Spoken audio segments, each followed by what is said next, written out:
Hello, everybody, and welcome to 38 Weeks to Go, your weekly podcast about fantasy football. In this game week, there were many surprises. Let's start with our captain.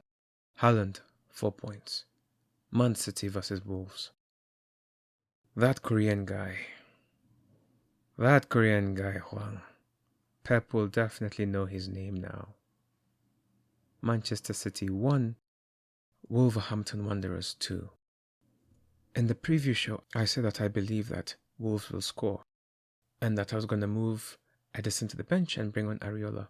I did none of that. I should listen to my own advice. I didn't expect them to win. And judging by how many of us had Haaland as our captain, I think we were all in the same boat. So I have 2 or 3 theories. One, I've said this before. Haaland against big defenders that match his size and strength, he really struggles. Newcastle, and now Craig Dawson. I'm wondering if it's just a size thing. Second thing I noticed, when Pep is not at the sideline, they don't seem to be guided very well. And third thing, Rodri was a big miss. I read a stat that he's missed 15 games and they've lost 5 of those. And with Rodri, they've played 87 games and they've lost 5. It's almost as if Rodri is a new company / Fernandinho. I don't know if you guys remember, but there was a period of time where if Man City did not have company, they couldn't win. And then when they couldn't have Fernandinho, they couldn't win. Rodri plugged that hole, but it seems like they need a Rodri backup. I honestly thought it would be Calvin Phillips, but for whatever reason, a guy called Bob was playing. Bob! If I was Calvin Phillips, it's time to say bye-bye. Bob! Come on, guys. Bob! No way. I'm about to say something I never thought I'd say. Haaland is becoming a tricky asset. Alvarez is looking like the more sure thing. He seems to be benefiting from all the attention Haaland gets. So I guess in a way you need both of them for one of them to function. Right now, Alvarez is making bank, and we are all benefiting. That was a good free kick he scored, and we're happy. Kovacic and Nunes weren't great, and let's just leave it at that. If I was an Arsenal fan, I'd be very encouraged for the weekend coming up. Wolves have deserved such a result. They have been robbed by Manchester United. They played well against Liverpool. This kind of result was forthcoming. Neto was incredible with his runs and his passing. He's so dangerous. Cunha is another one who is also so dangerous. He just keeps running. He is so quick. He has got such great close control. He is always so much trouble. I tell people he is a budget Neymar with poor decision making. He can run with the best of them. He can destroy players. But when push comes to shove, his decision making isn't the best. Huang has scored, I think, 4 or 5 goals now, and he has already superseded what he did last season. So he should be somebody you're looking into. Manchester City had chances. Jose Sa made 7 saves. Even if Wolves won the game, Alvarez had 3 bonus points, Huang had 2, and Jose Sa had 1. They just finally endured and took their chances. Well done, Wolves. Moving on to the next biggest surprise.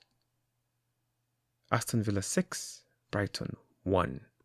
Now, from a fantasy perspective, this match had the biggest differential to all the managers. In a relatively low-scoring week, those managers who had Watkins really benefited. I guess it pays to hold people longer. Don't take this as encouragement to hold Nicholas Jackson, guys. They're not the same player.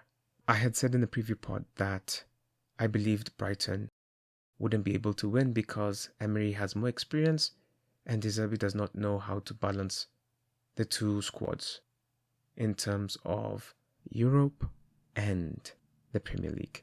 He is still learning and it shows. And I fear for Brighton because if things continue as they are, the longer they stay in Europe, the more they will suffer in the Premier League. Although, having said that, they have won 5 of 7 games. So it's not fair to rush to judgment. Watkins had 3 goals. Douglas Luiz had 1. Ramsey had 1, and Ramsey's goal for me was a pick of the bunch. Really great curling effort. If you have played any video game, for football that is, it was a great finesse finish. Watkins had 2 assists, Diaby had 2 assists, Matty Cash had 1 assist, McGinn had 1 assist. Estupinian had an own goal. For Brighton, Ansu Fati scored, and the assist was from João Pedro. Watkins had the bonus points, obviously. Douglas Luiz had 2 and Matty Cash had 1. Douglas Luiz would be a great differential. He seems to be popping up in spaces. And he is their penalty taker. Matty Cash, like I'd said in a previous podcast, he is doing well and you were wise to have him. If you listen to the interview with Vic City, we spoke about players being allowed to play fantasy football and whether or not that was a good idea. If you look at Brighton's goalkeeper's team, he had Watkins as his striker. And I don't know what that means, but Watkins had 3 goals. I'm just going to leave it at that. What do you guys think? Does fantasy football equal betting? Because it's seeming quite suspicious now, because at the beginning Burnley players had Haaland and Haaland scored. Now the Brighton goalkeeper has Watkins and Watkins has a hat-trick. Also, speaking of Brighton, I don't know what they're going to do with their goalkeepers. Verbrugge was disastrous last time and now still didn't have a better showing. I guess their rotation is just going to continue. This performance has really scared me off Estupinian. I'm even thinking of switching him to a different asset, but I don't know who yet. In a surprising result, Luton beat Everton 2-1. Everton had just won 2 games in a row, and now losing to Luton at home, that's a bit embarrassing. Having said that, Everton haven't won at home yet this season. If there are any bright spots, I guess you could say Calvert-Lewin scored, but it's not very encouraging. This is a game they should have won. If you're a Luton fan, this is amazing. Luton are the first of the bottom 3 teams to win, or rather of the promoted teams to win, and this takes them above Everton, and now it's Everton, Sheffield and Burnley at the bottom. If you're a betting man, I think it would be a good bet to see that these 3 teams that came up will be the favourites to go down. Well, and Everton. But also Everton have just been bought, so let's wait for January. For Luton, Morris and Lockyer scored. Kabore created chances, and for those of you who had him for your double game week, it wasn't a bad bet. They just can't finish because Luton are Luton. And that's why they are where they are. Morris scored, and a brave manager by the name of Alexander Mutune, manager of Don't Bottle It, had him as captain. Very impressive. Great risk. You were rewarded. We were punished for having Haaland. And let's see how it goes. Luton have a double game week, and their next game will be against Burnley. For those who have Morris, like me and Mr. Mutune, we're very encouraged and hopeful that the next game will yield another goal as well. Doty had the 3 bonus points, Morris had 2, and Mikolenko had 1. Another shocking result, or maybe not so shocking but unexpected, was Manchester United 0, Crystal Palace 1. From a fantasy perspective, this was great for me. I had Anderson, 15 points. Sim Nanijua is a Man U fan, and he put Anderson on the bench, but he's being rewarded because Anderson's coming off the bench to give him 15 points. He must be so happy, even if he scored against his team. And that's a great example over there of playing heart over form. Anyway, Manchester United are so flip-floppy. Last week they looked good, or rather they looked like they were going to build onto something. And then they lose. I had very low expectations of Crystal Palace, and to be fair to them, they only scored through a set piece. They were otherwise not dangerous. But you would have thought it was Manchester United who had all these players missing. Well, okay, to be fair to Manchester United, they do have 12 players missing. And Amrabat, who's supposed to be partnering with Casemiro, was playing left back. That's how bad their situation is. So it's hard to really judge them, but they're just not performing. 4 losses out of 7 games, and it's safe to say this is their worst start for a long, long time. From a fantasy perspective, those of us who are still holding on to Rashford, I had previously said this was my last week with Rashford if he doesn't do anything. I have already let go of him, and I have brought in Son from Tottenham. Man United did attack, and they did have chances to score. Anderson had 3 bonus points, Johnston, their goalkeeper, had 2, and Guehi had 1. Moving on to a very exciting game, we had Spurs versus Liverpool, 2-1. Spurs winning in the end, through an own goal by Mr. Matip. This was a tough game to watch if you were a Liverpool fan. It seemed like the forces were against them. 2 red cards, and a goal disallowed. The red card was unlucky, but it was deserved. Then, Jota's red card was 2 yellow cards. The first yellow card was questionable, but the second one was clear. And it just goes to show you can't get that fast silly yellow card. You can get punished. I think he got off within 5 minutes. VAR failed Liverpool. It was a clear pass. Diaz scored a very good goal. And for some reason, I don't even know what they were doing, if they were sleeping in there, they disallowed the goal while it was clearly onside. I'd be fuming. So far, this is number 1, and then number 2 is Wolves, in terms of VAR doing a team wrong. Liverpool, when they went down to 10 men, Curtis Jones got sent off. They were impressive with 10 men, and they were impressive with 9 men. I honestly didn't think they were going to lose. Spurs didn't seem to have a way to get through, but at the very end, a low cross got blasted in by Matip unintentionally. He wasn't trying to do that, but some of the best own goals have happened that way. Son left the game early, and I'm not sure if that's a knock or if it was a fitness thing or a strategy thing, so I'm just hoping that it's nothing serious. Trent is back. For all of you TAA owners, you can bring him back into your teams now. The game was open and attacking. I think if it was 11 versus 11, I think Liverpool would have won the game. But that's not how it works. You play who's in front of you, and they scored and they did the job that they're supposed to do. Well done, Spurs. It's just now Arsenal and Spurs, the North London teams who are unbeaten in the Premier League. Now, rounding off the remaining games. Bournemouth played Arsenal. I thought Bournemouth would put up a bigger challenge, but they were just simply no match for Arsenal, in spite of Arsenal missing players. At the end of the game, Iraola called it their worst performance yet. Arsenal was so good that Saka didn't even take all the penalties. He took the first goal, which was a good goal. Then he gave Odegaard a penalty, and then he gave Havertz a penalty. Havertz needs all the help he can get, and it seems like his teammates will help him as much as they can. Havertz had a goal, Odegaard had a goal, Saka had a goal, and White had a goal. Odegaard had 2 assists, Jesus had 1 assist, and Nketiah had 1 assist. Odegaard had all the bonus points, Ben White had 2, and Saka had 1. It was a professional job.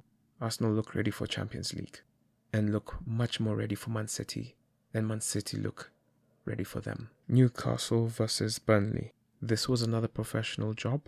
Newcastle were the better team, and it just showed. Burnley were playing this tiki-taka thing that they've got going on. It just wasn't good enough. Almiron pounced on a mistake and scored a very beautiful goal. Isak scored a goal. Burnley are just being punished. They keep making errors and they keep getting punished. They haven't adjusted to this level yet. It may come, but it is not yet there. I am wondering how much more time Kompany will be given, or if he will be more practical and adjust to what his competition is. At this point, I'm even betting against them in the Luton game, even though they beat Luton in the previous championship competition. Trippier had 3 points. He had an assist. He's the one who robbed somebody for Almiron's goal. Almiron had 2 and Fabian Schär had 1. Another clean sheet for Newcastle. And like I had said a few weeks ago, even though the results were against Newcastle, their defending is good. And now I'm even considering bringing on 2 Newcastle defenders. But I'm going to hold off that. Every time I do something silly like that, I get punished. Like making Edison play when he shouldn't. West Ham 2, Sheffield 0. This game pains me because I knew at the bottom of my heart that Areola should start. But I just couldn't bet against City. I just thought, potato, they'll both keep a clean sheet. Boy, was I wrong. Well, about City. West Ham were professional. And if you see the goal for Bowen, it was a very great sequence of passes. They look like they're enjoying the football. I'm very happy that Moyes is still in charge. Just like Gary O'Neill, I think they both deserve chances and they're performing. West Ham were just a better team. Sheffield played better definitely than 8-0. I mean, you don't need to do much to play better than you did when you lost 8-0. And they did that. So that's a bonus. Let me tell you guys something that I've noticed about West Ham. There's a guy they have at the right back position called Sufal, I don't know how to pronounce it. That man is low-key a super right back. He makes good decisions. It's now 2 weeks in a row that I've noticed he's had an assist, and you should look into him. As a West Ham asset, he's quite affordable. Bowen and Susek scored. Assists came from Antonio and Kufal. Kufal had 3 bonus points. Emerson had 2. Bowen, Zuma, and Ward-Prowse had 1 bonus point. It goes to show how impressive they were as a team. Foderingham had 6 saves, and he put in a lot of work. Nottingham Forest versus Brentford. This was a game that was quite even with the red card. It didn't seem like any team was going to win. Jensen is looking like he will be a good asset in the Brentford midfield if you're looking for someone in there. No goal or assist for Mr. Awoniyi.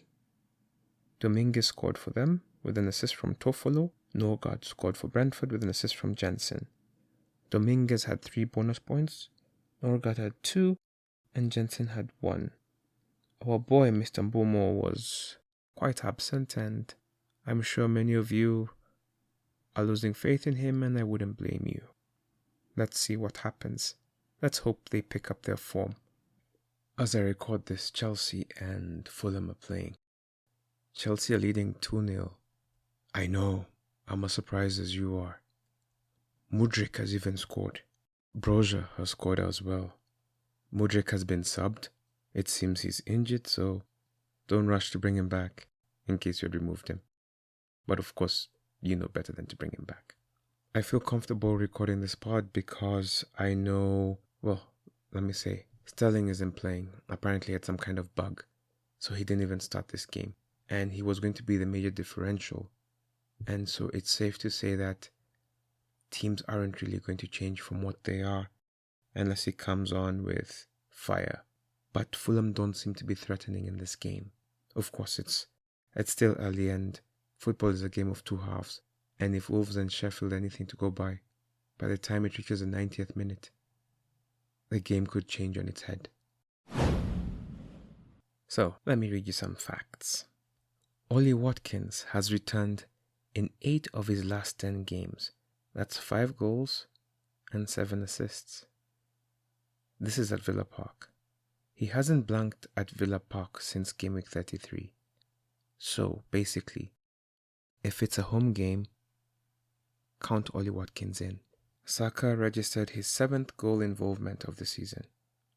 Like I'd said earlier, he could have had more, but he let Odegaard and Havertz take the 2 penalties won by Arsenal. Having gone 21 Premier League home games unbeaten, Man United have now lost each of their last 2 Premier League games at Old Trafford. Crystal Palace managed to keep a clean sheet in spite of having just 23% possession. For those considering Trippier, here's a stat that will make you change your mind a bit. Trippier created 5 chances for the 2nd game in a row. He created 2 big chances and provided an assist and bagged all the 3 points. Isak had 6 shots, 4 on target, and accumulated an expected goal (XG) of 1.83. He missed 2 chances, so do with that what you will. Trippier earns 12 points to register a second successive double-figure return. His 22 chances created are at least 9 more than any other defender. So if you don't have the Trent money, just move it to Trippier. Sheffield United have conceded the most goals, 19, the most shots on target, 60, and the most big chances, 29. They've lost 6 of their 7 opening games. Jared Bowen now has scored 5 goals and provided an assist in the current campaign. So, if you're looking for West Ham asset, he might be the best one in their midfield. Rare fact, Haaland only managed 1 shot in the entire match. Alvarez scored the 3rd goal of the season from 2 shots. That's quite something. Hwang has blanked only twice in the last 6 game weeks, while Neto has returned in each of the last 5 game weeks. In the Liverpool game, Son played through the middle even when Richarlison started the match. He has scored a goal from 4 shots, 3 on target. Liverpool have picked up 4 red cards in the opening 7 matches. That's quite an insane number. When looking at the highest performers this week, when it comes to goalkeepers, Johnston had 9, Raya had 6, Pope had 6, Areola had 6, and Alisson had 4. When it comes to defenders, Anderson was on top with 15 points, number 2 was White with 14 points, Trippier and Kufal were tied for 3rd with 12 points, and Doherty from Luton was 5th with 8. In terms of midfielders, the highest performing midfielder was Odegaard with 17 points. Number 2 was Almiron with 10 points. Number 3 was Dominguez from Nottingham Forest with 10. Number 4 was Saka, Norgard, and Bowen, all tied for 9 points. I guess that's 3, 4, 5. When it comes to forwards, Watkins, clear number 1, 23 points.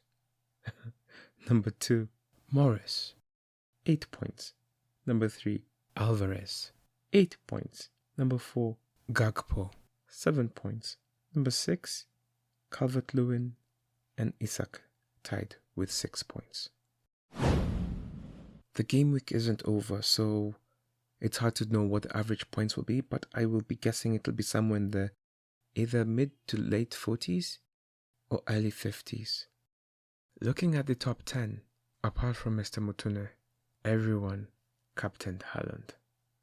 This means that, unless Morris does something crazy, there won't be a ridiculous change to the league table. It just goes to show how much belief we all have in Haaland, and also how much fear we have of not captaining Haaland. As it stands, Mr. Dennis Gaviga, who has 63 points, is in the lead. He was really helped by Mr. Watkins. Looking at his team, it's quite painful actually. Botman did not play. His first player off the bench is Saka, but he only has 3 defenders, so it will be Romero who will be coming on, and Romero is going to just give him 1 more point. That's painful. Something to note about this coming weekend. It will be the last game week before the international break comes again. The dreaded international week. What are we going to do? There is also Champions League happening this week. This means that there's a possibility that our players may get injured. So, if you can, hold your horses and let's wait and see.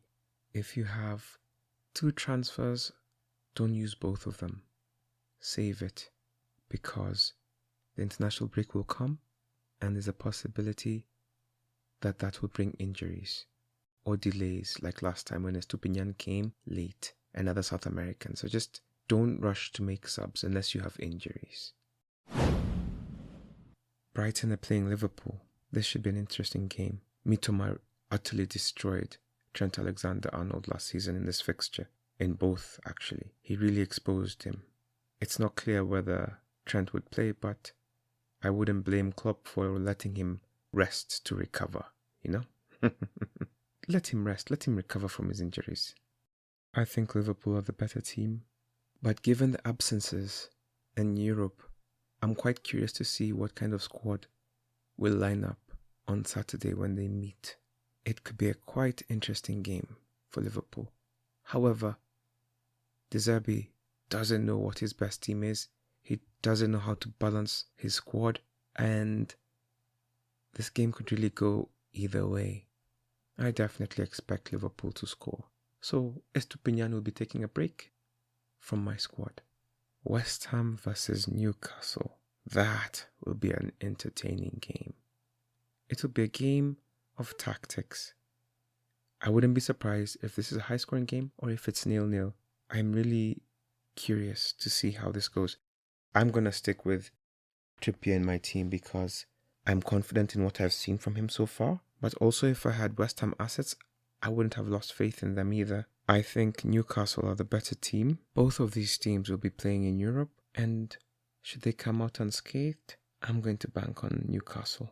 I'm hoping for Trippier assist and points. Wolves versus Aston Villa. Now, Wolves have just beaten the champions. They've inflicted their first defeat on them. They're probably going to be riding high.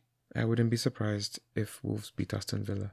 Although, I have said in the past that I do believe Aston Villa beat weaker teams. So I'm just going to stick to that prediction. But also, Europe. Until that happens, we don't know what's going to happen. We need to see that they haven't gotten injuries or any new injuries. They already have a mounting list of players who are unavailable. As long as they do not add to that, I strongly believe that they are favourites. Arsenal versus Man City. This should be an interesting game. Arsenal will be at home. They don't have a great record against City. But then again, not too many people do. However, this is a great opportunity for Arsenal to beat Man City. They're fragile right now. They lost 2 games in a row. They haven't done that since January. Both of these teams are playing Champions League football this week, and that will affect how they line up this weekend. Without Rodri in the midfield, City are vulnerable, and I hope Arsenal can capitalize on this. This game is more of a mental one than a tactical one. It will serve Arsenal much greater to win this game than it would for Man City. Having said that, maybe Gabriel will be the answer to stop Haaland. But apart from that, I don't seem to think they have somebody as big as the Newcastle or Craig Dawson defenders that have been putting Haaland in check of late. I believe Arsenal have a very, very strong chance to win this game. But I'm still going to run with City to win this one. Haaland will be my captain. He has a chokehold on that position. I don't know what to do about this. I think it's only against Liverpool that I don't think Haaland can score. Luton will be playing Tottenham. Son should be fit, and that should probably be my captain. But I'm not going to bet against Haaland. I've lost all logic. I'm just useless now. So I'm expecting Luton to be beaten by Tottenham. Chelsea versus Burnley. This should be quite a good game after the Chelsea victory over Fulham. Speaking of Sterling and Chelsea, Broja got injured, so Sterling came on. Got a yellow card. So when you see 0, it's because he played and he got a yellow card. Chelsea. I swear, Sterling is getting out of my team. Anyway, Chelsea are playing Burnley. Burnley are playing Luton before then. I think Foster will be back by that time. I honestly wouldn't be surprised if Burnley beat Chelsea, but I expect Chelsea to win. Everton versus Bournemouth. Everton can't win at home. I don't know what's wrong with them. But seeing that Bournemouth were just beaten 4-0 by Arsenal, this is a perfect opportunity for Everton to gain some points. Having said that, that's what we thought would happen against Luton. So I'd be careful. For all of you Tarkowski guys, Mr. Pickford guys, be careful. Everton are not a dependable team. They are the real wild card this season. You really don't know what's going to happen with them. Fun fact, Everton top the league in expected goals. However, they just don't score them. But they do create. So if you're watching Everton games, you will be frustrated by how strong they seem to be and how many chances they seem to create. And then you'll just see that they don't score. However, Dominic Calvert-Lewin has started scoring. So, if you want a differential, this is your guy. They have the highest XG in the league.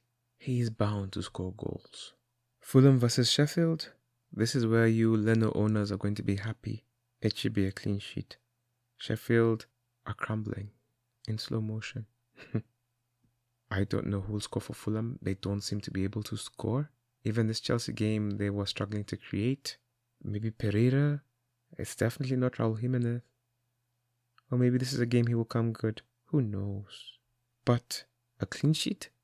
That looks likely. Man United play Brentford. This fixture last season was Ten Hag's welcome to the Premier League. It was a walkover. It created all sorts of doubts about everything and everyone in that squad. I'm wondering if a similar result would do the same. 5 losses out of 8? Both teams are not in great form. And this is a game that both of these people will need. I think Brentford are better moving forward than Crystal Palace are. So they will definitely trouble Manchester United more than Crystal Palace did. Amrabat didn't look good playing on that wing-back position. Maybe that's an opportunity to be exploited by Mbeumo and co. It's quite hard to pick a Man United asset right now. I don't even know who I would recommend. I know a lot of you have their defenders in Onana, and that's probably it. Going forward, Bruno Fernandes is a better bet than Rashford at this point in time.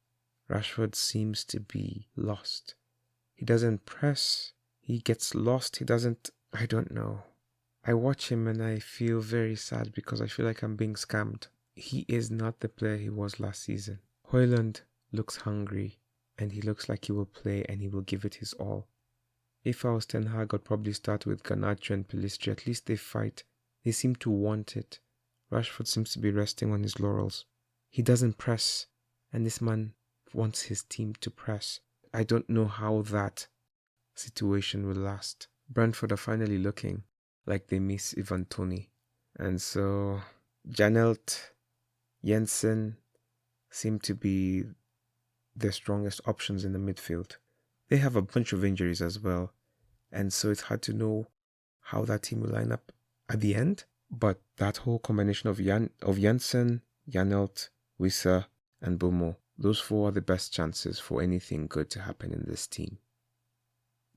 Crystal Palace versus Nottingham Forest. This should be a very dull game.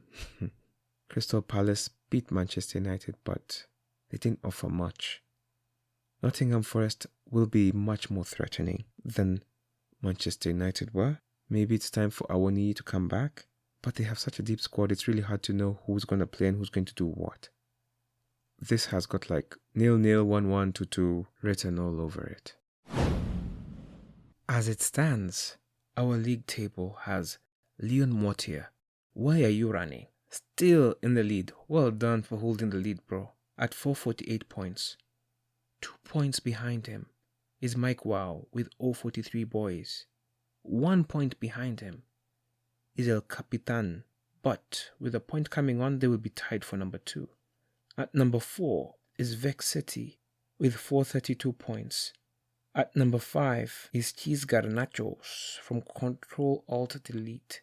So, from number 1 to number 5, it's still 18 points. It's still quite tight up there. Once the game week is over, number 7, Simon Anijua, will be getting 15 points from Anderson and will leapfrog Vic City and get 438, which will bring him just 7 points behind number 3. So it'll be even tighter. That one was a bit of a tough game week, guys. Well done. For those who didn't do as well as they would have liked, hold on. There are 30 weeks left to go. So, don't worry. There is still time to make a difference. Keep taking it 1 week at a time. Have a great week, guys.